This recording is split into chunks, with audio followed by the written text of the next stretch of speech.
மாண்புமிகு சட்டமன்ற பேரவை உறுப்பினர்களே வணக்கம். நடந்து முடிந்த சட்டமன்ற தேர்தலில் தமிழ்நாட்டு மக்களால் தேர்ந்தெடுக்கப்பட்டு 16வது சட்டமன்ற பேரவையின் முதல் கூட்டத்தொடரில் இங்கு கூடியிருக்கும் அனைத்து உறுப்பினர்களுக்கும் எனது வாழ்த்துக்களை தெரிவித்துக் கொள்கின்றேன்.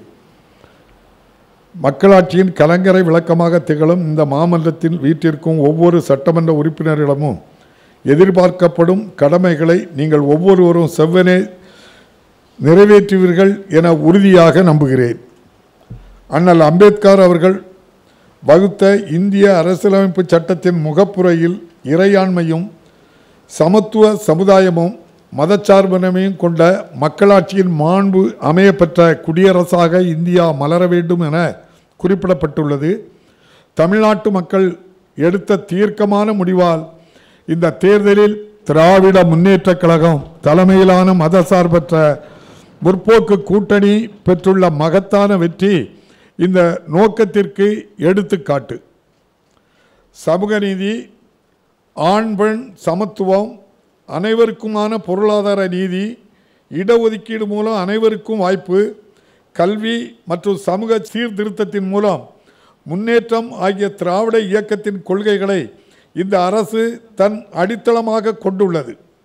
இந்த அரசின் ஒவ்வொரு செயலும், ஒவ்வொரு சட்டமும், ஒவ்வொரு திட்டமும், ஒவ்வொரு முயற்சியும் கொள்கையை அடிப்படையாக கொண்டிருக்கும்.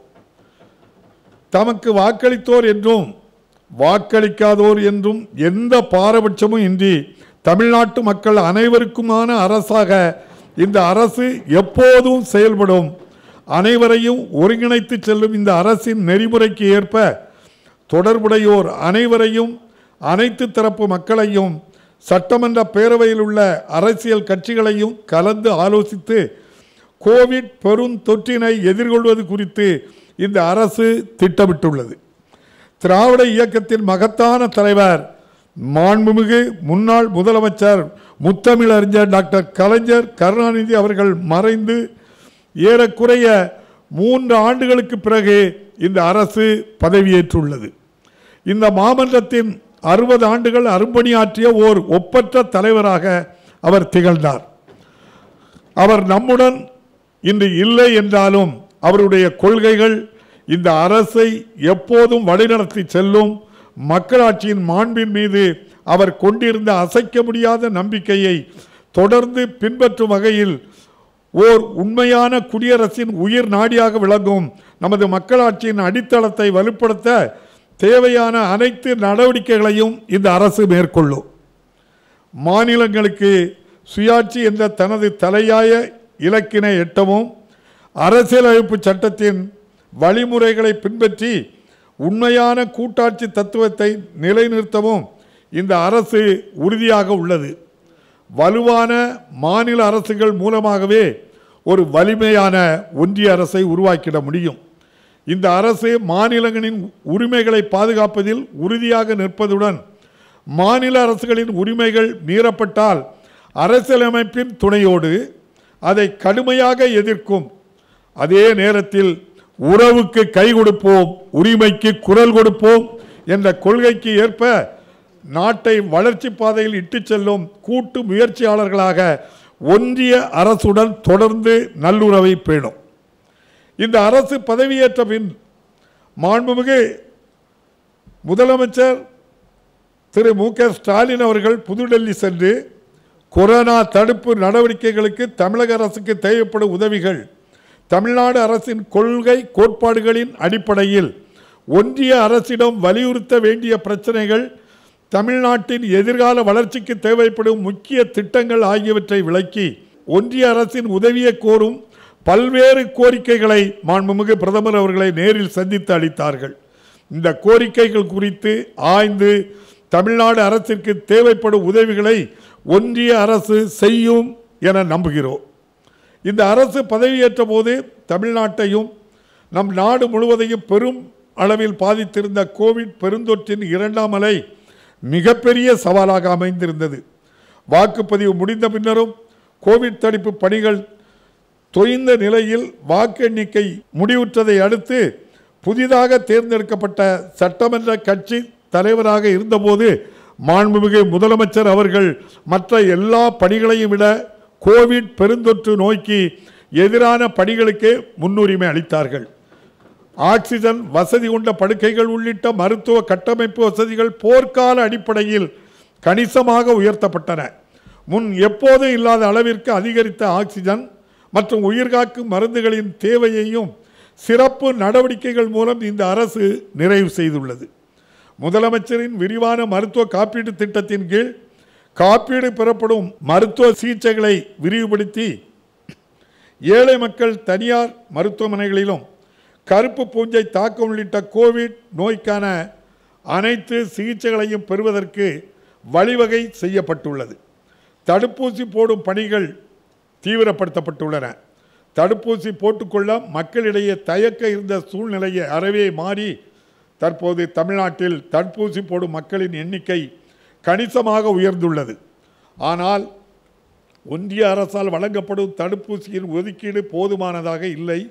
எனவே தமிழ்நாட்டிற்கு ஒதுக்கீடு செய்யப்படும் தடுப்பூசிகளின் எண்ணிக்கையை உயர்த்திட வேண்டும் என்று தொடர்ந்து வலியுறுத்தி வருகிறோம். கோவிட் பெருந்தொற்றிற்கு எதிரான போரில் ஈடுபட்டுள்ள மருத்துவர்கள், செவிலியர்கள் உள்ளிட்ட மருத்துவ பணியாளர்கள் மற்றும் முன்கள பணியாளர்கள் பல்வேறு வகையில் ஊக்கப்படுத்தப்பட்டுள்ளனர். தமிழகமெங்கும் நடைபெறும் கொரோனா தடுப்பு பணிகளை தொடர்ந்து நேரில் சென்று ஆய்வு செய்து வரும் மாண்புமிகு முதலமைச்சர் அவர்கள் கோவை இஎஸ்ஐ மருத்துவமனையில் உள்ள முழு உடல் கவசம் அணிந்து கொரோனா சிகிச்சை பிரிவிற்கே நேரில் சென்று அங்கு சிகிச்சை பெறும் கொரோனா நோயாளிகளிடம் நலம் விசாரித்து அங்கு பணிபுரியும் மருத்துவர்களையும் செவிலியர்களையும் ஊக்கப்படுத்தினார்கள். கூடுதல் மருத்துவ பணியாளர்களும் நியமிக்கப்பட்டுள்ளனர். கோவிட் பெருந்தொற்று பரவலை எதிர்கொள்வதில் அயராமலும் தன்னலம் கருதாமலும் பணிபுரியும் முன்கள பணியாளர்கள் அனைவருக்கும் அரசின் சார்பில் எனது நன்றியையும் பாராட்டுகளையும் தெரிவித்துக் கொள்கிறேன். மாண்புமிகு முதலமைச்சர் அவர்களின் சிறப்பான முயற்சியினால் கோவிட் பெருந்தொற்று பரவலுக்கு எதிரான போரில் சமுதாயத்தின் அனைத்து பிரிவினரும், புலம்பெயர் சமுதாயத்தினரும், தமிழர் சமுதாயத்தினரும் ஊக்கத்துடன் ஒன்று திரண்டுள்ளனர். பெரு நிறுவனங்கள், சிறுதொழில் நிறுவனங்கள், வணிகர் சங்கங்கள், அரசு சாரா தொண்டமைப்புகள், அரசியல் கட்சிகள், கலைத்துறையினர், தன்னார்வலர்கள் என அனைவரும் கோவிட் பெருந்தொற்றை எதிர்கொள்வதில் இந்த அரசுடன் தோளோடு தோளாக நின்று செயல்படுகின்றனர். இதுவரை முதலமைச்சர் பொது நிவாரண நிதிக்கு 335.01 கோடி ரூபாய் நிதியுதவி பல்வேறு தரப்பில் குவிந்துள்ளது. இத்தொகையில் 141 கோடியே 10 லட்சம் ரூபாய் உடனடியாகவும் வெளிப்படையாகவும் உயிர்காக்கும் மருந்துகளையும் கருவிகளையும் கொள்முதல் செய்வதற்கு பயன்படுத்தப்பட்டுள்ள நிலையில் அரசு மருத்துவமனையில் திரவ மருத்துவ ஆக்சிஜன் வழங்குவதற்காக 50 கோடி ரூபாய், கோவிட் பெருந்தொற்றின் மூலம் 3ஆம் அலை தொடர்பான முன்னேற்பாடு நடவடிக்கைகளுக்கு ரூபாய் 50 கோடியும் ஒதுக்கப்படும். பெருந்தொற்று பரவல் சூழலில் மக்களின் வாழ்வாதாரம் பாதுகாக்கப்பட வேண்டியதின் அவசியத்தையும் வருமானமின்றி பாதிக்கப்பட்டுள்ள மக்களுக்கு உதவி வழங்க வேண்டும் என்பதையும் உணர்ந்துள்ள இந்த அரசு மாநிலத்தில் உள்ள 2.1 கோடி அரிசி குடும்ப அட்டைதாரர்களுக்கு ரூபாய் 4000 ரூபாய் நிவாரணத் தொகையை 2 தவணைகளாக மொத்தம் 8,393 கோடி ரூபாய் நிதி உதவியை மே, ஜூன் மாதங்களில் வழங்கியுள்ளது. உலகின் தலைசிறந்த பொருளாதார நிபுணர்கள் பலரும் பொருளாதாரம் பெருமளவில் பாதிக்கப்பட்டுள்ள இப்பேரிடர் காலத்தில் ஏழை எளியோருக்கு நேரடியாக நிவாரணத் தொகை வழங்குவதே சரியான நடவடிக்கை என வலியுறுத்தி வரும் நிலையில் அதை ஒட்டியே தமிழக அரசும் இந்த திட்டத்தை செயல்படுத்தியுள்ளது. நுகர்வோர் தேவையை ஊக்குவிக்கும் பொருளாதார சுழற்சி இயல்பு நிலைக்கு திரும்பிடவும் இது உதவும். இது தவிர 466 ரூபாய் மதிப்பிலான 14 வகையான அத்தியாவசிய மளிகை பொருட்கள் அடங்கிய தொகுப்புகளும் 977.11 கோடி ரூபாய் செலவில் அனைத்து அரிசி அட்டைதாரர்களுக்கும் வழங்கப்பட்டு வருகின்றன. மேலும் மே, ஜூன் மாதங்களுக்கு மாநிலத்தில் உள்ள அனைத்து அரிசி குடும்ப அட்டைதாரர்களின் குடும்பத்தில் உள்ள ஒவ்வொரு நபருக்கும் கூடுதலாக 5 கிலோ அரிசி வழங்கப்பட்டு வருகிறது. இதனால் மாநில அரசுக்கு கூடுதலாக 687.84 கோடி ரூபாய் செலவு ஏற்படும். ஏழையின் சிரிப்பில் இறைவனை காண்போம் என்று பேரறிஞர் அண்ணாவின் கொள்கையை மனதில் கொண்டு செயல்படும் இந்த அரசு கொரோனாவால் பாதிக்கப்பட்டவர்களுக்கு வாழ்வாதார உதவியாக மொத்தம் ரூபாய் 10,068 கோடியை இந்த அரசு பதவியேற்றது முதல் வழங்கியுள்ளது. மேலும் கோவிட் பெருந்தொற்றின் 3ஆம் அலை ஏற்பட வாய்ப்புள்ளது என மருத்துவ வல்லுநர்கள் எச்சரித்துள்ள நிலையில் இதை சமாளிப்பதற்கான அனைத்து நடவடிக்கைகளையும் இந்த அரசு மேற்கொள்ளும். அதற்கேற்ப மருத்துவ கட்டமைப்பு வசதிகள் மேலும் வலுப்படுத்தப்பட்டு வருகின்றன. 11 புதிய மருத்துவக் கல்லூரிகளை அமைப்பது உள்ளிட்ட மருத்துவத் துறையில் நடைபெற்று வரும் அனைத்து கட்டுமான பணிகளும் விரைந்து முடிக்கப்பட்டு வருகின்றன. சென்னை கிங் மருத்துவமனை வளாகத்தில் 250 கோடி ரூபாய் மதிப்பீட்டில் 500 படுக்கை வசதிகள் கொண்ட புதிய பன்னோக்கு சிறப்பு மருத்துவமனை கட்டப்பட உள்ளது. மாநிலத்தில் உள்ள பல அரசு மருத்துவமனைகளில் ஆக்சிஜன் சேமிப்பு உற்பத்தி திறனும் மேலும் அதிகரிக்கப்பட்டு வருகின்றன. திரவ மருத்துவ ஆக்சிஜனையும் அது தொடர்புடைய கருவிகளையும் தயாரிக்கும் தொழிற்சாலைகளை தமிழ்நாட்டில் நிறுவுவதற்கு தனியார் முதலீட்டாளர்களுக்கு சிறப்பு தொகுப்பு சலுகைகளை இந்த அரசு வழங்குகின்றது. மாநிலங்களின் கோரிக்கைகளுக்கு செய்யுமெடுத்து தேசிய அளவில் தடுப்பூசிகளை கொள்முதல் செய்து அனைவருக்கும் இலவசமாக வழங்கும் கொள்கையை மீண்டும் ஏற்றுக்கொண்ட ஒன்றிய அரசின் முடிவை இந்த அரசு வரவேற்கிறது. இந்த ஆண்டு இறுதிக்குள்ளாக நாட்டில் உள்ள 18 வயதுக்கு மேற்பட்ட அனைத்து மக்களுக்கும் கோவிட் பெருந்தொற்றுக்கு எதிரான தடுப்பூசியை வழங்குவதற்காக போதிய அளவில் தடுப்பூசி கிடைப்பதை உறுதி செய்யுமாறு இந்த அரசு ஒன்றிய அரசை வலியுறுத்தி வருகின்றது. தமிழ் மொழியின் பெருமையை போற்றும் வகையில் தமிழ் மொழியை இந்திய அலுவல் மொழிகளில் ஒன்றாக அறிவிக்க ஒன்றிய அரசை இந்த அரசு தொடர்ந்து வலியுறுத்தும். தமிழ்நாட்டில் உள்ள தேசியமயமாக்கப்பட்ட வங்கிகள் உட்பட அனைத்து ஒன்றிய அரசு அலுவலகங்களிலும் தமிழ் மொழி இணை அலுவல் மொழியாக பயன்படுத்த வேண்டும் என்றும் இதற்காக அரசியலமைப்பு சட்டத்தின் பிரிவு 343 உரிய திருத்தங்களை மேற்கொள்ளவும் ஒன்றிய அரசை வலியுறுத்தும். சென்னையில் உள்ள செம்மொழி தமிழ் ஆய்வு மத்திய நிறுவனத்திற்கு புத்துயிர் அளிக்கப்படும். இந்த நிறுவனத்தை வேறு எந்த பல்கலைக்கழகத்துடன் இணைக்காமல் அதன் தன்னாட்சி நிலை பாதுகாக்கப்பட வேண்டும் என்றும் ஒன்றிய அரசை இந்த அரசு வலியுறுத்தும். ஈழத் தமிழர்களுக்கு சம குடிமைசார் மற்றும் அரசியல் உரிமைகளை உறுதி செய்திட இலங்கை அரசை அறிவுறுத்துமாறு ஒன்றிய அரசு வலியுறுத்தப்படும். இலங்கை தமிழ் அகதிகளுக்கு இந்திய குடியுரிமை வழங்க தேவையான சட்டங்களையும் சட்ட திருத்தங்களையும் மேற்கொள்ளுமாறும் இந்த அரசு ஒன்றிய அரசை வற்புறுத்தும். தமிழ்நாட்டில் சட்டம் ஒழுங்கை நிலைநாட்டுவதற்கு இந்த அரசு உயர் முன்னுரிமை அளிக்கும். ஜாதி மத பிரச்சனைகள் இல்லாத அமைதியான இணக்கமான சமூக சூழல் என்பது மாநிலத்தின் வளர்ச்சிக்கு முற்றிலும் இன்றியமையாதது. மேலும் மாநிலத்தில் உள்ள அனைத்து தரப்பு மக்களுக்கும் சமத்துவத்தையும் நீதியையும் இந்த அரசு உறுதிப்படுத்தும். சட்டம் ஒழுங்கை திறம்பட பராமரிப்பதை உறுதி செய்வதற்கும் குற்றங்களை தடுப்பதற்கும் காவல்துறை பணியாளர்களை தொடர்ந்து ஊக்கப்படுத்த வேண்டும். இந்த வகையில் காவல்துறையினருக்கும் அவர்கள் பாதுகாத்து சேவையாற்றும் மக்களுக்கும் இடையிலான நல்லுறவே காவல் பணியின் இன்றியமையாத குறிக்கோள் என்று இந்த அரசு நம்புகிறது.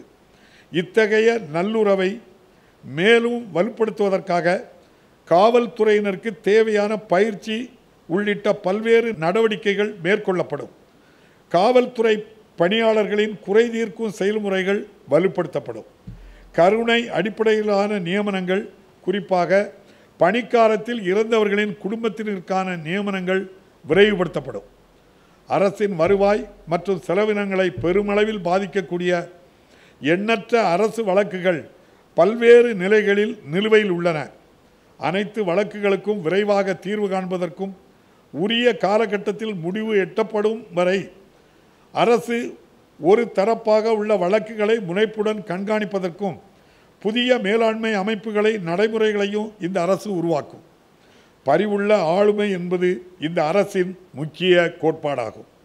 உங்கள் தொகுதியில் முதலமைச்சர் என்ற திட்டத்தின் கீழ் பெறப்படும் அனைத்து மனுக்கள் மீதும் 100 நாட்களுக்குள் தீர்வு காண்பதற்காக மாண்புமிகு முதலமைச்சர் அவர்கள் ஏற்கனவே சிறப்பு அலுவலர் ஒருவரை நியமித்துள்ளார். இத்திட்டத்தின் கீழ் பெறப்பட்ட மனுக்களில் பெருந்தொற்று பரவல் காலத்திலும் இதுவரை 63,500 மனுக்களுக்கு தீர்வு காணப்பட்டுள்ளது என்பதை இந்த அவைக்கு தெரியப்படுத்தி மகிழ்ச்சி அடைகிறேன். கோவிட் பெருந்தொற்று அனைத்து துறைகளின் செயல்பாடுகளையும் பாதித்துள்ளதோடு பொருளாதாரத்திலும் நிர்வாக அமைப்புகளிலும் உள்ள பலவீனங்களையும் வெளிப்படுத்தியுள்ளது. அதே வேளையில் நீண்ட காலமாக நிலுவையில் உள்ள அமைப்பு சார்ந்த சீர்திருத்தங்களை மேற்கொள்வதற்கான ஊக்கத்தையும் வாய்ப்பையும் இத்தகைய நிகழ்வுகள் ஏற்படுத்தியுள்ளன. தற்போது மனிதவள மேலாண்மைக்கான அமைப்பு முறை, மிக முக்கியமான தரவு அமைப்புகள், தணிக்கை, கண்காணிப்பு செயற்பாடுகள் ஆகியவை முழுவதுமாக சீர் செய்யப்பட வேண்டுமென இந்த அரசு கருதுகிறது. பொறுப்புடைமையை தக்க வைத்து அதை மேம்படுத்துவதோடு நடைமுறைகளையும் செயல்பாடுகளையும் எளிமையாக்குவதன் மூலம் இந்த அரசால் செலவிடப்படும் ஒவ்வொரு ரூபாயும் குடிமக்களுக்கு முழுமையாக பலனளிப்பதை இந்த அரசு உறுதி செய்யும். மின் ஆளுமையை ஊக்குவித்து இணையவழி மூலம் அரசு சேவைகளை பெறுவதற்கான வழிகளை உயர்த்தி வெளிப்படைத்தன்மையையும் பொறுப்புடைமையும் உறுதிப்படுத்துவதற்கான அனைத்து முயற்சிகளையும் இந்த அரசு மேற்கொள்ளும். எங்கும் எப்போதும் அரசு சேவைகள் பொதுமக்கள் இணையவழி வாயிலாக உடனுக்குடன் பெறுவதற்கு வழி செய்யப்படும். பொதுமக்களுக்கு இயற்கை பேரிடர் தொடர்பான செய்திகளையும் எச்சரிக்கை தகவல்களையும் சரியான நேரத்தில் தெரிவிப்பதற்காக புதிய தொழில்நுட்ப சேவைகள் வழங்கப்படும். அரசு சார அமைப்புகள் உட்பட சுற்றுப்புறத்தில் உள்ள முதலில் உதவக்கூடியவர்களுக்கு பேரிடர் காலத்தில் ஆரம்ப கட்ட மீட்பு பணிகளை மேற்கொள்வதற்கான பயிற்சி அளிக்கப்படும். மேலும் பேரிடர் மீட்பு பணிகளுடன் மேலாண்மையில் ஈடுபட்டுள்ள அரசு அலுவலர்களின் செயல்பாடுகளுடன் அவர்களின் செயல்பாடு ஒருங்கிணைக்கப்படும். தூய்மையான நிர்வாகத்தை உறுதி செய்வதே இந்த அரசின் முன்னுரிமை ஆகும். மக்கள் பிரதிநிதிகள், அரசு அலுவலர்கள் உள்ளிட்ட அனைவரின் மீதான புகார்களையும் விசாரிக்க லோக் ஆயுக்தா அமைப்பிற்கு புத்துயிரும் உரிய அதிகாரமும் அளிக்கப்படும். ஊழல் தடுப்பு மற்றும் விழிப்புணர்வு ஆணையரகம் முடுக்கிவிடப்பட்டு நிலுவையில் உள்ள புகார்கள் மீது விரைவாக விசாரணை மேற்கொள்ளப்படும். பல்வேறு அரசு அமைப்புகளால் வழங்கப்படும் பொது சேவைகளை முறைப்படுத்திட சேவைகள் உரிமை சட்டம் அறிமுகப்படுத்தப்படும். பொருளாதார ஏற்றத்தாழ்வுகளும் இடைவெளிகளும் அதிக அளவில் இருக்கும்போது சமூக நீதி சாத்தியமல்ல. எனவே அனைவரையும் உள்ளடக்கிய வளர்ச்சி என்பதே இந்த அரசின் முழு நோக்கமாகும். வளர்ச்சியும் முன்னேற்றமும் பொருளாதார அமைப்பின் உச்சியில் இருப்பவர்களுக்கு மட்டுமல்லாது சமுதாயத்தில் அனைவருக்கும் பலனளிக்க வேண்டும் என்பதே இந்த அரசின் குறிக்கோள். கடந்த சில ஆண்டுகளில் தமிழ்நாட்டில் பொருளாதார வளர்ச்சி மந்த நிலையில் உள்ளதை காண்கிறோம். இந்த போக்கை மாற்றி அமைப்பதற்கான அனைத்து முயற்சிகளையும் இந்த அரசு மேற்கொள்ளும். வரும் சில ஆண்டுகளுக்கு மட்டும் கிடைக்கக்கூடிய மனித வளத்தின் பலன்களை முழுமையாக பயன்படுத்தி விரைவான பொருளாதார வளர்ச்சியை அடைய முற்படுவோம். இந்த வளர்ச்சி இலக்குகளை எட்டுவதற்கான பாதையை வகுத்து தமிழக அரசிற்கு தகுந்த ஆலோசனைகளை வழங்கிட முதலமைச்சருக்கான பொருளாதார ஆலோசனை குழு ஒன்று அமைக்க இந்த அரசு முடிவு செய்துள்ளது. அமெரிக்காவின் மசாசூசெட்ஸ் தொழில்நுட்ப கழகத்தின் பேராசிரியரும் நோபல் பரிசு பெற்றவருமான எஸ்தர் டஃபாலோ, இந்திய ரிசர்வ் வங்கியின் முன்னாள் ஆளுநர் பேராசிரியர் ரகுராம் ராஜன், ஒன்றிய அரசின் முன்னாள் தலைமை பொருளாதார ஆலோசகர் டாக்டர் அரவிந்த் சுப்பிரமணியன், பொருளாதார நிபுணர் பேராசிரியர் ஜான் ட்ரீஸ், முன்னாள் ஒன்றிய நிதி செயலாளரான டாக்டர் எஸ் நாராயணன் ஆகிய உலகின் தலைசிறந்த பொருளாதார அறிஞர்கள் இந்த குழுவில் உறுப்பினர்களாக இருப்பார்கள். இக்குழுவின் பரிந்துரைகளின் அடிப்படையில் மாநிலத்தின் பொருளாதாரத்தை மீண்டும் எழுச்சி பெற செய்து பொருளாதார வளர்ச்சியின் பயன்கள் அனைத்து தரப்பினரையும் சென்றடைவதற்கு இந்த அரசு உறுதி செய்யும். தமிழ்நாட்டின் நிதிநிலை கவலைக்குரியதாக இருக்கும் சூழ்நிலையில் மாநிலத்தின் நிதிநிலையை மேம்படுத்துவது இந்த அரசின் தலையாய கடமையாகும். இந்த வகையில் மாநிலத்தின் ஒட்டுமொத்த கடன் சுமையை குறைக்கவும் நிதிநிலையை மேம்படுத்தவும் இந்த அரசு முழு கவனம் செலுத்தும். இதன் முதல் கட்டமாக தமிழ்நாட்டின் நிதிநிலையின் தற்போதைய உண்மையான நிலையை விளக்கும் வெள்ளை அறிக்கை ஒன்று ஜூலை மாதத்தில் வெளியிடப்படும். இதன் மூலம் தமிழ்நாட்டு மக்களுக்கு மாநில நிதிநிலையின் விவரங்கள் முழுமையாக தெரிவிக்கப்படும். துல்லியமான புள்ளி விவரங்களின் அடிப்படையிலேயே அனைத்து முடிவுகளும் எடுக்கப்பட வேண்டும் என்று இந்த அரசு நம்புகிறது. குறிப்பாக துறைகளுக்கிடையே போதிய நிதி ஒதுக்கீடு செய்வதில் இம்முறை கடைபிடிக்கப்பட வேண்டும். இவ்வாறு புள்ளி விவரங்களின் அடிப்படையில் முடிவெடுப்பது பொதுமக்களின் பார்வையில் அரசு செயல்பாட்டின் வெளிப்படைத்தன்மையை உயர்த்தும். பன்னாட்டு நிதி நிறுவனங்களின் நிதி உதவியுடன் செயல்படுத்தப்படும் திட்டங்கள் உள்ளிட்ட பல திட்டங்கள் இந்த அடிப்படையிலேயே மேற்கொள்ளப்படும். நம் நாட்டின் முதுகெலும்பாக திகழும் விவசாயிகளின் முக்கியத்துவத்தை போற்றும் வகையில் இந்த அரசு வேளாண்மை துறையை வேளாண்மை மற்றும் உழவர் நலத்துறை என பெயர் மாற்றம் செய்துள்ளது. விவசாய உற்பத்தியாளர்கள் குழுக்கள், உழவர் நல சங்கங்கள், வல்லுநர்களின் முனைப்பான பங்களிப்புடன் கூடிய புதிய தொழில்நுட்பங்கள், பயிரிடுவதற்கான புதிய முறைகள், வேளாண்மை நவீனமயமாக்கல் ஆகியவற்றிற்கு தொடர்ந்து முக்கியத்துவம் அளிக்கப்படும். விவசாயிகளின் வருவாயை உயர்த்துவதற்காக கால்நடை பராமரிப்பு, இயற்கை வேளாண்மை, தோட்டக்கலை பயிர்களை பயிரிடுதல் போன்ற வேளாண் தொடர்புடைய செயல்பாடுகள் ஊக்குவிக்கப்படும். வேளாண்மை உற்பத்தியை பெருக்கவும் விவசாயிகளின் நலனை பாதுகாக்கவும் ஆண்டுதோறும் வேளாண்மைக்கென்று தனியாக ஒரு நிதிநிலை அறிக்கை தாக்கல் செய்யப்படும். மாண்புமிகு முன்னாள் முதலமைச்சர் முத்தமிழறிஞர் கலைஞர் அவர்களால் தொடங்கப்பட்ட உழவர் சந்தைகளுக்கு புத்துயிர் அளிக்கப்பட்டு மாநிலம் முழுவதும் அத்தகைய உழவர் சந்தைகள் அமைக்கப்படும். விவசாயிகளின் நலனை பாதுகாப்பதற்காக அரசின் மேற்பார்வையில் கிராமப்புற சந்தைகள் உருவாக்கப்படும். கோவிட் பெருந்தொற்றை கட்டுப்படுத்துவதற்காக அமுல்படுத்தப்பட்ட ஊரடங்கு காலத்தில் வாகனங்கள் மூலம் மக்களுக்கு அவர்கள் வீட்டிலேயே காய்கறிகளும் பழங்களும் விற்பனை செய்யப்பட்டன. பொதுமக்களிடையே பெருமளவில் வரவேற்பை பெற்ற இத்திட்டத்தை விரிவுபடுத்தி தொடர்ந்து செயல்படுத்தப்படும். 2020-21 ஆண்டில் 125 லட்சம் மெட்ரிக் டன் உணவு தானிய உற்பத்தி என்ற இலக்கினை அடைய இந்த அரசு அனைத்து நடவடிக்கைகளையும் மேற்கொள்ளும். காவிரி டெல்டா பகுதியில் குறுவை சாகுபடிக்காக திட்டமிட்டபடி இந்த ஆண்டு ஜூன் மாதம் 12ஆம் தேதியன்று மேட்டூர் அணை திறக்கப்பட்டுள்ளது. கடமடை பகுதிகள் வரை நீர் சென்றடைவதை உறுதி செய்வதற்காக 4061 கிலோமீட்டர் நீளமுள்ள கால்வாய்கள் தூர்வாரும் பணிகள் போர்க்கால அடிப்படையில் மேற்கொள்ளப்பட்டு வருகின்றன. தமிழ்நாடு போன்ற நீர் பற்றாக்குறை உள்ள மாநிலத்திற்கு நீர்வள மேலாண்மை மிகவும் முக்கியமானதாகும். எனவேதான் நீர் வளங்களுக்கென ஒரு தனி அமைச்சகம் இந்த அரசால் உருவாக்கப்பட்டுள்ளது. நிலத்தடி நீரை சார்ந்துள்ள விவசாயிகள் மற்றும் பொதுமக்கள் நலனை பாதுகாப்பதற்காக நிலத்தடி நீர் பயன்பாட்டை முறைப்படுத்துவதற்கான புதிய சட்டம் ஒன்று இயற்றப்படும். இளைஞர்களின் ஆர்வத்தையும் ஆற்றலையும் பயன்படுத்தி தமிழ்நாட்டில் உள்ள நீர் வளங்கள் மீட்டெடுக்கப்பட்டு பாதுகாக்கப்படும். மாநிலங்களுக்கு இடையேயான நதிநீர் பிரச்சனைகளில் தமிழ்நாட்டின் உரிமைகளை பாதுகாக்க இந்த அரசு உறுதியான நடவடிக்கைகளை எடுக்கும்.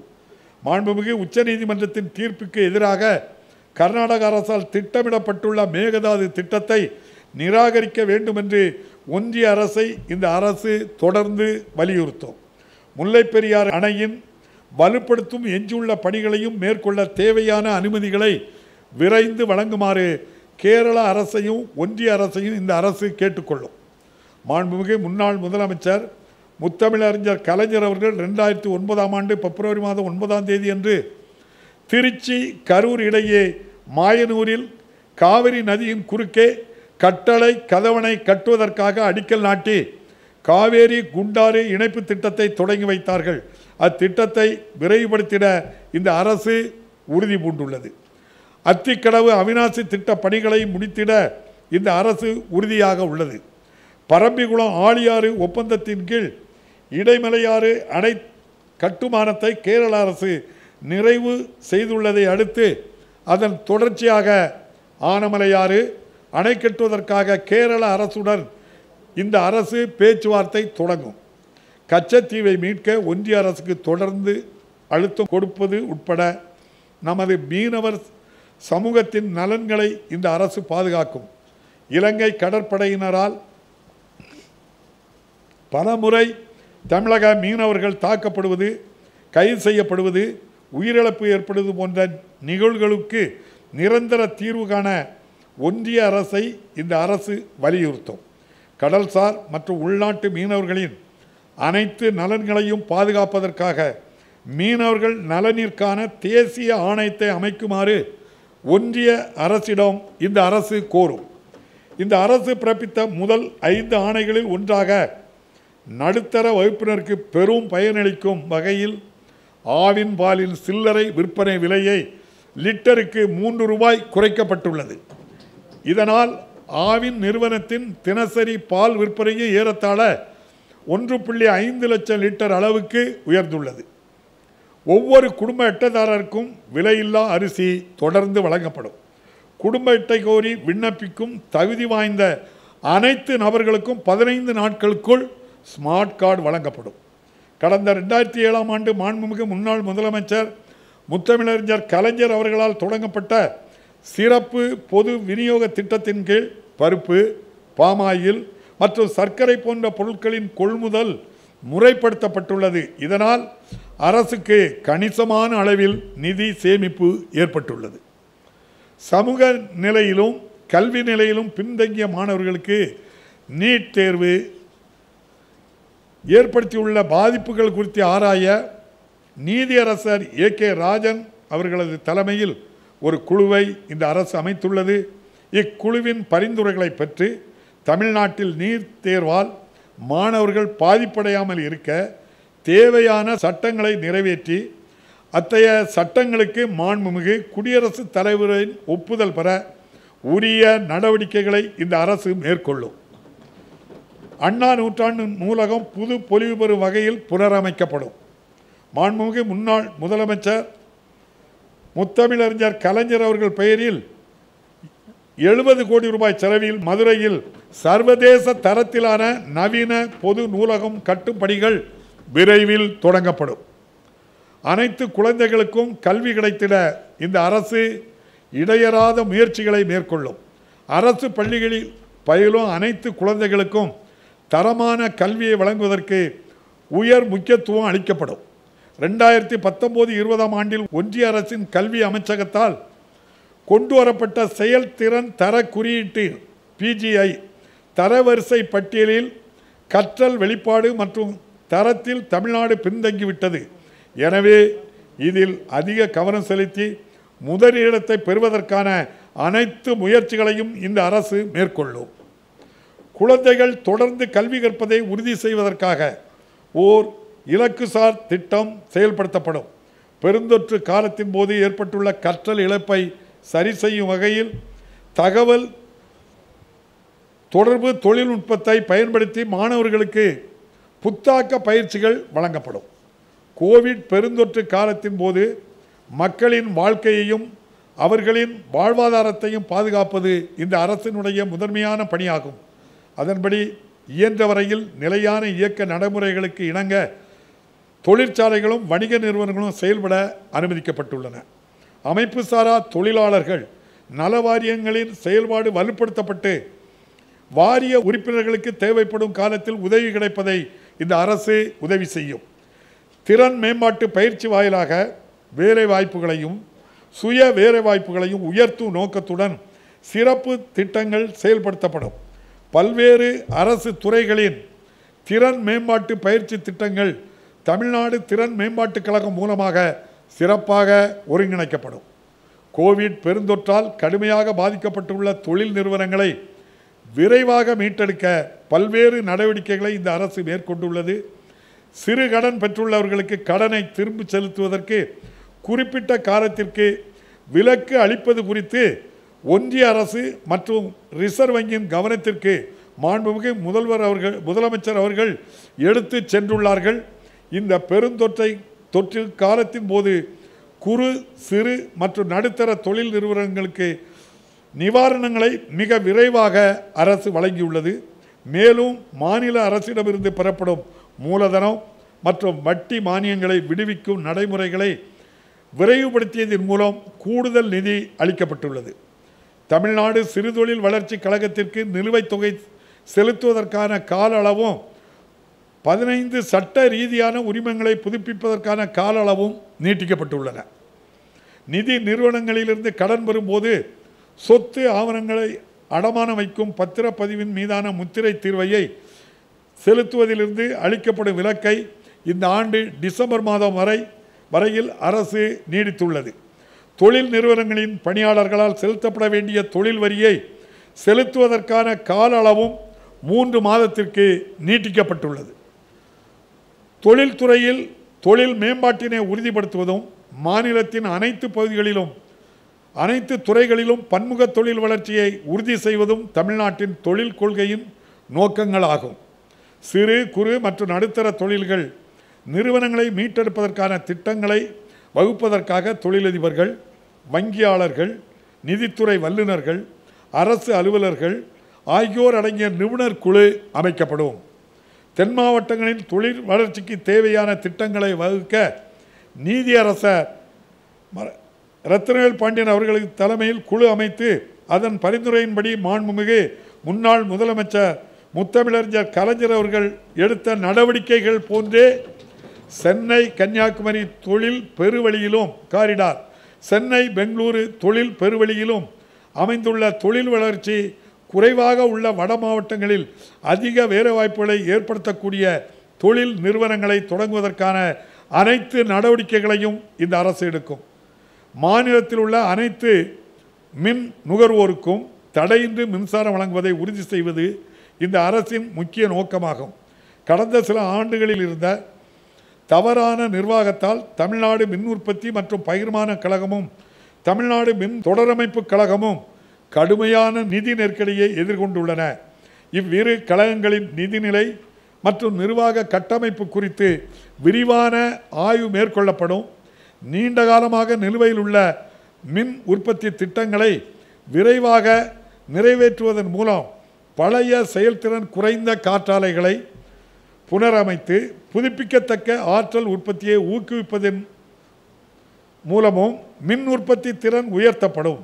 நவீன தொழில்நுட்பங்களையும் நுண் மின் கட்டமைப்புகளையும் பயன்படுத்தி மின் சேமிப்பை உயர்த்துதல் மற்றும் விநியோகத்தில் மின் இழப்புகளை குறைத்தல் ஆகியவற்றிற்கு அதிக முக்கியத்துவம் அளிக்கப்படும். உள்ளாட்சி அமைப்புகளின் தன்னாட்சி கொள்கை மீது இந்த அரசு உறுதியான நம்பிக்கை கொண்டுள்ளது. இதன் அடிப்படையில் மாநிலத்தில் உள்ள ஊரக மற்றும் நகர்ப்புற உள்ளாட்சி அமைப்புகளுக்கு இந்த அரசு புத்துயிர் அளிக்கும். 2016ஆம் ஆண்டில் நடைபெற இருந்த உள்ளாட்சி அமைப்புகளின் தேர்தல்கள் 9 மாவட்டங்களில் உள்ள ஊரக உள்ளாட்சி அமைப்புகளிலும் அனைத்து நகர்ப்புற உள்ளாட்சி அமைப்புகளிலும் நடைபெறவில்லை. முன்னர் மேற்கொள்ளப்பட்ட எல்லை வரைவு அனைத்து வகையிலும் முறையாக இருப்பதை உறுதி செய்த பின்னர் கோவிட் பெருந்தொற்றின் தீவிரம் குறைந்தவுடன் இந்த தேர்தல்கள் நடத்துவதற்கான உரிய நடவடிக்கைகள் மேற்கொள்ளப்படும். ஊரக வீட்டு வசதி, குடிநீர் வழங்கல், தெருவிளக்கு, சாலை வசதி, நீர்நிலைகள் மறு செறிவூட்டல் போன்ற பணிகளுக்கு முக்கியத்துவம் அளிக்கப்படும். நகர்ப்புற மற்றும் கிராமப்புற பகுதிகளில் உள்ள ஒவ்வொரு வீட்டிற்கும் குடிநீர் வழங்குவது இந்த அரசின் தலையாய முன்னுரிமையாக இருக்கும். கிராமப்புற நகர்ப்புற பகுதிகளில் மேற்கொள்ளப்பட்டு வரும் ஏழை எளியோருக்கான வீடுகளின் கட்டுமான பணிகளை விரைவாக முடிப்பதில் இந்த அரசு கவனம் செலுத்தும். வீடுகளை ஒதுக்கீடு செய்வதற்காக கண்டறியப்பட்டுள்ள அனைத்து தகுதி வாய்ந்த பயனாளிகளுக்கும் வீடுகள் வழங்கப்படும். மாநிலத்தில் உள்ள பெரிய நகரங்களில் நெருக்கடியை குறைப்பதற்காக புறநகர் பகுதிகளில் நவீன வசதிகளுடன் துணை நகரங்கள் உருவாக்கப்படும். மாநிலம் முழுவதும் உள்ளடக்கும் வகையில் மண்டலம் வாரியான திட்டங்கள் வகுக்கப்படும். அனைத்து தரப்பினருடன் உரிய ஆலோசனைகளை மேற்கொண்டு சென்னைக்கான 3வது பெருந்திட்டத்தை தயாரிக்கும் உரிய காலமான 2026ஆம் ஆண்டிற்கு முன்னரே அப்பணி முடிக்கப்படும். சென்னைக்கு அருகில் இருந்த 42 உள்ளாட்சி அமைப்புகளை சென்னை மாநகராட்சியுடன் இணைத்து மாநகர எல்லைகள் விரிவாக்கப்பட்டன. இணைக்கப்பட்ட பகுதிகளின் அடிப்படை கட்டமைப்புகளில் இன்னும் உரிய முன்னேற்றம் ஏற்படவில்லை. எனவே இணைக்கப்பட்ட பகுதிகளில் இந்த அடிப்படை கட்டமைப்பு வசதிகள் மேம்படுத்தப்படும். மாண்புமிகு முதலமைச்சர் அவர்கள் சென்னை மாநகராட்சியின் மேயராக இருந்தபோது சென்னை மாநகரத்தை சிங்கார சென்னையாக மாற்ற பல்வேறு நடவடிக்கைகள் எடுக்கப்பட்டன. இந்த வகையில் சென்னையில் மாநகர கட்டமைப்பை நவீன சர்வதேச தரத்திற்கு உயர்த்திடும் வகையில் சிங்கார சென்னை 2.0 என்னும் புதிய திட்டம் செயல்படுத்தப்படும். நகர்ப்புற நிர்வாக திறனை மேம்படுத்துவதற்காகவும் போக்குவரத்து மற்றும் குடிநீர் வழங்கல் உள்ளிட்ட முக்கிய துறைகளில் குடிமக்களுக்கு சேவைகளை சிறப்பாக வழங்கவும் ஒரு புதிய மாதிரி திட்டம் உருவாக்கப்படும். வெள்ள கட்டுப்பாடு முறைகளை வகுக்கவும், வெள்ளத்தால் ஏற்படும் பாதிப்புகளை குறைக்கவும், வெள்ள நீர் வடிகால்களை வடிவமைக்கவும், சுற்றுச்சூழல், நகர திட்டமிடல், பேரிடர் மேலாண்மை ஆகிய துறைகளின் வல்லுநர்களை உள்ளடக்கிய சென்னை பெருநகர வெள்ள நீர் மேலாண்மை குழு அமைக்கப்படும். நெடுஞ்சாலை கட்டமைப்புகளின் தரத்தை உயர்த்துவதற்கு முன்னுரிமை அளிக்கப்படும். முக்கியமான நெடுஞ்சாலைகளை மேம்படுத்தவும், அகலப்படுத்தவும், வலுப்படுத்தவும் தேவையான திட்டம் வகுக்கப்படும். அனைத்து முக்கிய நகரங்களுக்கும் புறவழிச்சாலைகள் அமைக்கப்படும். கடந்த ஆண்டுகளில் காரணமின்றி நிறுத்தி வைக்கப்பட்ட மதுரவாயில் சென்னை துறைமுகம் வரையிலான உயர்மட்ட சாலை திட்டப் பணிகளை விரைவுபடுத்த தேவையான நடவடிக்கைகளை எடுக்கப்படும். 2009ஆம் ஆண்டில் மாண்புமிகு முன்னாள் முதலமைச்சர் முத்தமிழறிஞர் கலைஞர் அவர்களின் தலைமையிலான அரசு சென்னை மெட்ரோ ரயில் திட்ட பணிகளை தொடங்கியது. சென்னை மெட்ரோ ரயில் திட்டத்தின் 2ஆம் கட்ட பணிகள் விரைவாக நிறைவேற்றப்படுவதை இந்த அரசு உறுதி செய்யும். இத்திட்டத்தின் முதல் கட்டத்தை போலவே 50% என்ற செலவு பகிர்வு அடிப்படையில் ஒன்றிய அரசு தங்களுடைய பங்கு மூலதனத்திற்கு ஒப்புதலை விரைவாக வழங்க வேண்டும் என்று இந்த அரசு வலியுறுத்தும். மதுரை, திருச்சிராப்பள்ளி, சேலம் ஆகிய மாவட்டங்களில் பெருந்திரள் விரைவு போக்குவரத்து அமைப்புகளுக்கான சாத்தியக்கூறுகள் ஆய்வு செய்யப்படும். மாநிலத்தின் பேருந்து போக்குவரத்து அமைப்பை நவீனமயமாக்குவதற்கு திறம்பட செயல்படுத்தப்படுவதற்கும் இந்த அரசு உறுதியாக உள்ளது. பெண்களுக்கும் மாற்றுத்திறனாளிகளுக்கும் திருநங்கைகளுக்கும் அனைத்து சாதாரண நகர பேருந்துகளில் கட்டணமில்லா பயணத்திற்கான திட்டத்தை மாண்புமிகு முதலமைச்சர் அவர்கள் தொடங்கி வைத்துள்ளார். இந்த வரலாற்று சிறப்புமிக்க திட்டத்தின் மூலம் பொருளாதார செயல்பாடுகளில் பெண்களின் பங்களிப்பும் பொது போக்குவரத்தை பயன்படுத்துவோரின் பங்களிப்பும் அதிகரிக்கும். தமிழ்நாட்டின் சுற்றுலா திறனை முழுமையாக வெளிக்கொணரும் வகையில் ஒரு பெரும் திட்டம் நடப்பாண்டில் வெளியிடப்படும். பழங்கால கோட்டைகளும் அரண்மனைகளும் பழமை மாறாமல் புதுப்பிக்கப்பட்டு பாரம்பரிய சுற்றுலா ஊக்குவிக்கப்படும். தமிழ்நாட்டின் இந்து சமய மற்றும் அறக்கட்டளை சட்டம் நம் நாட்டிற்கே ஒரு முன்மாதிரி சட்டமாக விளங்குகிறது.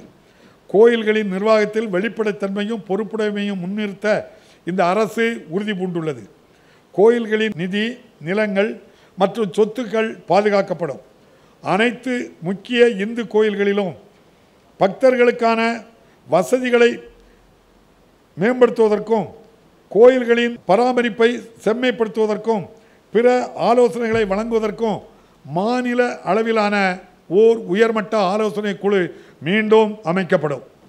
பெண்களின் நல்வாழ்வு, மேம்பாடு மற்றும் முன்னேற்றம் தொடர்பான பல்வேறு சிறப்பு திட்டங்களை இந்த அரசு செயல்படுத்தும். மகப்பேறு, உடல்நலம் மற்றும் புற்றுநோய் கண்டறிதல் போன்ற நடவடிக்கைகள் மூலமாக பெண்களின் உடல் நலனை மேம்படுத்துவதில் தனி கவனம் செலுத்தப்படும். பணிபுரியும் இடங்களில் பெண்களுக்கு எதிரான குற்றங்கள் தடுப்பு, இணையவழி குற்றங்கள் மற்றும் குடும்ப வன்முறைகளிலிருந்து பாதுகாப்பு ஆகியவற்றிற்கு உயர் முக்கியத்துவம் வழங்கப்படும். வேலைவாய்ப்புகளில் பெண்களின் பங்களிப்பை அதிக அளவில் ஊக்குவிக்கும் பொருட்டு பணிபுரியும் மகளிருக்கான விடுதிகள் மாவட்டந்தோறும் நிறுவப்படும்.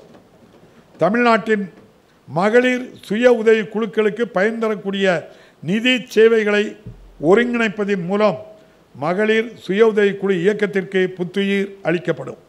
சுய உதவி குழுக்களின் பொருளாதார செயல்பாடுகளை உயர்த்துவதற்காக அவர்களுக்கு வங்கிக் கடன் வழங்கும் வழிவகைகள் வலுப்படுத்தப்படும். இணையவழி வணிகம் உட்பட மகளிர் சுய உதவி குழுக்கள் தயாரிக்கும் பொருட்களை விற்பனை செய்வதற்கான வசதிகளையும் இந்த அரசு செம்மைப்படுத்தும். யாதும் ஊரே யாவரும் கேளீர் என்ற கணியன் பூங்குன்றனாரின் வரிகளுக்கு ஏற்ப உயிர்ப்புள்ள தமிழ் சமூகத்தில் இணைந்திட இந்தியாவின் அனைத்து பகுதிகளிலிருந்தும் உலகின் பல்வேறு நாடுகளிலிருந்தும் மக்களை இவ்வரசு வரவேற்கும். அதே நேரத்தில் தமிழ்நாட்டு மக்களுக்கு, குறிப்பாக தமிழ் வழியில் பயின்றவர்களுக்கும் அரசு பள்ளியில் பயின்றவர்களுக்கும் அரசு பதவிகளுக்கான வேலைவாய்ப்பில் முன்னுரிமை கொடுக்கப்படுவதை இந்த அரசு உறுதி செய்யும். இந்த நோக்கத்திற்கு மாறாக கடந்த காலங்களில் பிறப்பிக்கப்பட்ட ஆணைகளை மாற்றி அமைக்கவும், ரத்து செய்யவும் தேவையான நடவடிக்கைகள் விரைவாக மேற்கொள்ளப்படும். தமிழ்நாட்டில் உள்ள ஒன்றிய அரசு அலுவலகங்களிலும் பொதுத்துறை நிறுவனங்களிலும் தமிழ்நாட்டைச் சேர்ந்தவர்களுக்கு பணி நியமனத்தில் முன்னுரிமை அளிக்கப்பட வேண்டும் என்று ஒன்றிய அரசிடம் இந்த அரசு வலியுறுத்தும். சமூக நீதியின் லட்சியங்களை பாதுகாத்திடவும் சமூக மற்றும் கல்வி ரீதியாக பின்தங்கிய பிரிவினரின் முன்னேற்றத்தை பாதுகாத்திடவும் இந்த அரசு எப்போதும் பாடுபடும். 100 ஆண்டுகளை கடந்து நிற்கும் தமிழ்நாட்டின் இடஒதுக்கீட்டு கொள்கை காலத்தை வென்று சமூக நீதியை உறுதி செய்துள்ளது. இந்த வகையில் தற்போது தமிழ்நாட்டில் வழங்கப்படும் 69% இடஒதுக்கீடு தொடர்ந்து பாதுகாக்கப்படும். ஒன்றிய அரசின் இதர பிற்படுத்தப்பட்டோருக்கான இடஒதுக்கீட்டில் சமூக பொருளாதார நிலையில் முன்னேற்றம் அடைந்தவர்களை நிர்ணயிப்பதற்கான வருமான அளவுகோல்களை நீக்கவும், அவை நீக்கப்படும் வரையில் தற்போதைய வருமான வரம்பினை 8 லட்சம் ரூபாயிலிருந்து 25 லட்சம் ரூபாயாக உயர்த்தவும் இந்த அரசு ஒன்றிய அரசை வலியுறுத்தும்.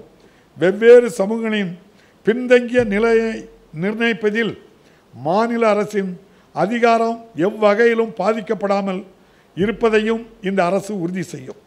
அரசு பணிகளில் ஆதிதிராவிடர் மற்றும் பழங்குடியினருக்கான நிரப்பப்படாத காலியிடங்களை சிறப்பு நியமனங்களின் மூலம் நிரப்பப்படும். பழங்குடியினர் சான்றிதழ்களை வழங்கும் செயல்முறை எளிமைப்படுத்தப்பட்டு விரைவுபடுத்தப்படும். திட மற்றும் திரவ கழிவு மேலாண்மையில் நவீன தொழில்நுட்பங்களையும் கருவிகளையும் பயன்படுத்தி தூய்மை பணியாளர்களுக்கு பாதுகாப்பான சுகாதாரமான பணிச்சூழல் உருவாக்கி தரப்படும். கல்வி முன்னேற்றம், பொருளாதார மேம்பாடு மற்றும் வீட்டு வசதிகளை சிறுபான்மையினர் எளிதில் பெறுவதற்கான திட்டங்களை சச்சார் குழுவின் பரிந்துரைகளை அடிப்படையாக கொண்டு இந்த அரசு திறம்பட செயல்படுத்தும். உரிய நிர்வாக மற்றும் சட்ட ரீதியான நடவடிக்கைகள் மூலமாக வக்ஃபு வாரியத்தின் நிலங்கள் பாதுகாக்கப்படும். மாற்றுத்திறனாளிகளின் நலனை உறுதி செய்வதற்கு இந்த அரசு அளிக்கும் முக்கியத்துவத்தை குறிக்கும் வகையில் மாற்றுத்திறனாளர் நலன் தொடர்பான துறையை மாண்புமிகு முதலமைச்சர் அவர்கள் தன் பொறுப்பிலேயே வைத்து கொண்டுள்ளார்கள். மாற்றுத்திறனாளிகளுக்கான உரிமைகள் சட்டம் 2016 விதிகள் திறம்பட நடைமுறைப்படுத்தப்படும். இவர்களுக்கான பராமரிப்பு, மறுவாழ்வு மற்றும் ஆதரவளிக்கும் திட்டங்களின் பயன்கள் சரியாக சென்றடைவதை உறுதி செய்வதற்காக அதிக இடங்களில் களப்பணி ஆற்றிடும் வகையில் மாற்றுத்திறனாளிகள் நலத்துறை வலுப்படுத்தப்படும்.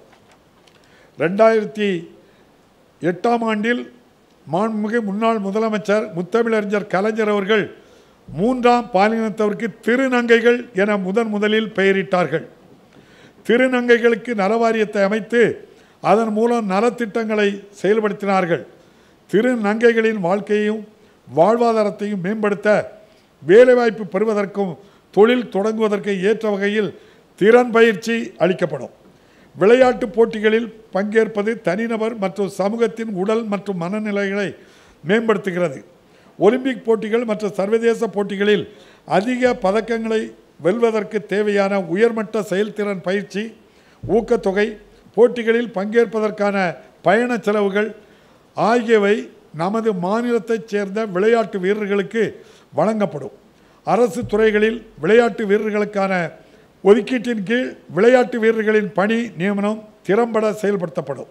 அரசின் நலத்திட்டங்களை மக்களிடம் சேர்ப்பதில் அரசு அலுவலர்களின் பங்கினை இந்த அரசு முழுமையாக உணர்ந்துள்ளது. அனைத்து அரசு அலுவலர்கள் மற்றும் ஓய்வூதியர்களின் நலனை இந்த அரசு தொடர்ந்து பாதுகாக்கும். அரசு அலுவலர்கள் மற்றும் ஓய்வூதியர்களுக்கான புதிய காப்பீடு திட்டத்தின் பலன்கள் மேலும் உயர்த்தப்பட்டு செயல்படுத்தப்படும். எதிர்நோக்கியுள்ள அனைத்து சவால்களையும் வென்று திறம்பட நிர்வாகத்தை வழங்குவதற்கும் மாநிலத்தில் உள்ள அனைத்து துறைகளிலும் பொருளாதார வளர்ச்சியை மீண்டும் ஊக்குவிப்பதற்கும் இந்த அரசு உறுதி பூண்டுள்ளது. சமூக நீதி மற்றும் பொருளாதார வளர்ச்சியின் பயன்கள் சமூகத்தின் அனைத்து பிரிவினரையும் சென்றடைவதை மக்களுக்கான இந்த அரசு உறுதி செய்யும். மாநிலத்தின் மக்களுக்கு அளிக்கப்பட்ட வாக்குறுதிகளை நிறைவேற்றுவதற்காக இந்த அரசு செயல்படுத்த விரும்பும் பல்வேறு கொள்கை திட்டங்களை இந்த உரையில் நான் எடுத்துரைத்துள்ளேன். இது போன்ற பல நல்ல திட்டங்கள் எதிர்வரும் வரவு செலவு திட்டத்திலும் இடம்பெறும். நமது மாநிலத்தின் மக்கள் மிகப்பெரிய எதிர்பார்ப்புகளுடன் வாக்களித்து இந்த மாமன்றத்திற்கு உங்கள் ஒவ்வொருவரையும் தேர்ந்தெடுத்துள்ளனர். நீங்கள் அனைவரும் இந்த எதிர்பார்ப்புகளை நிறைவு செய்யும் வகையில் கடினமாக உழைப்பீர்கள் என நம்புகிறேன். மேலும் தமிழ்நாடு சட்டமன்றத்தின் மகத்தான மரபுகளுக்கு ஏற்ப விவாதங்களிலும் கலந்துரையாடல்களிலும் ஆக்கப்பூர்வமாக பங்களிப்பீர்கள் என்பதில் எனக்கு எந்த சந்தேகமும் இல்லை. எல்லோருக்கும் எல்லாம் என்ற மாபெரும் சமூக நீதி தத்துவத்தின் அடிப்படையில் அனைவருக்குமான அரசாக இந்த அரசு இயங்கும். ஒரு கட்சியின் அரசாக இல்லாமல் மக்களின் அரசாக நடைபோடும்.